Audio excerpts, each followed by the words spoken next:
গল্পের মোড় এবার এমন এক জায়গায় পৌঁছাতে চলেছে যেখানে প্রতিটি সত্য লুকিয়ে আছে একটি বড় রহস্যের আড়ালে।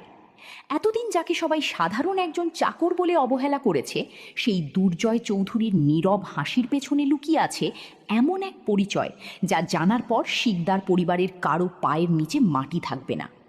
এদিকে আসলাম শিকদার ঢাকায় এসে নতুন স্বপ্ন বুনতে শুরু করেছে। গ্রামের ১২০০ একর জমি, ফ্যাক্টরি, বাগান বাড়ি আর কোটি কোটি টাকার সম্পত্তি বিক্রি করে সে এখন শহরের বড় ব্যবসায়ীদের কাতারে নিজের নাম লেখাতে চায়। তার বিশ্বাস, টাকা থাকলে এই শহরের সব কিছু কেনা যায়। কিন্তু সে জানে না, এই শহরের টাকার চেয়েও দামি জিনিস হলো পরিচয়, প্রভাব আর ক্ষমতা। আর সেই ক্ষমতার খেলায় দুর্জয় অনেক আগেই নিজের জায়গা তৈরি করে ফেলেছে। আসলামের প্রতিটি সিদ্ধান্ত, প্রতিটি পরিকল্পনা, এমনকি তার নতুন ব্যবসার পথও অদৃশ্যভাবে নিয়ন্ত্রণ করছে একজন মানুষ। আর সে হলো দুর্জয়।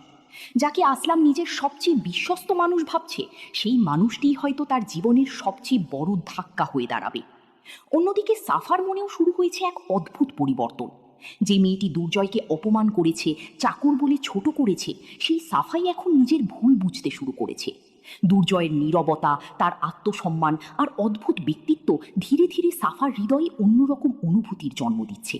কিন্তু সে এখনও জানে না, যার প্রতি তার মন ঝুঁকছে সে একজন সাধারণ মানুষ নয়। এদিকে হালিমা বেগম এখনও বিশ্বাস করেন আল্লাহর রহমতেই তার ৩ লাখ টাকার ঋণ মাফ হয়েছে, ব্যাংক ক্ষমা চেয়েছে আর বাড়ির দলিল ফিরে এসেছে। তিনি জানেন না, তার ছেলেই নীরবে সব কিছু বদলে দিয়েছে। নিজের পরিচয় লুকিয়ে রেখে মায়ের মুখের হাসিটাই সবচেয়ে বড় সম্পদ মনে করে দুর্জয়। কিন্তু সবচেয়ে বড় রহস্য লুকিয়ে আছে সেই ৫০০ কোটি টাকার চুক্তির পেছনে। কেন দুর্জয় আসলামের সব সম্পত্তি কিনল? এটা কি প্রতিশোধের শুরু, নাকি এমন এক পরিকল্পনা যেখানে আসলাম নিজের অহংকারের কারণেই নিজের সাম্রাজ্য হারাবে? ঢাকায় আসার প্রথম দিনই আসলাম এমন একজন প্রভাবশালী মানুষের মুখোমুখি হবে যার একটি কথাই তার সমস্ত আত্মবিশ্বাস নাড়িয়ে দেবে। তখন সে প্রথমবার অনুভব করবে এই শহরের ক্ষমতার আসল খেলোয়াড় সে নয়। আর ঠিক তখনই দুর্জয় নীরবে নিজের পরবর্তী চাল চালবে।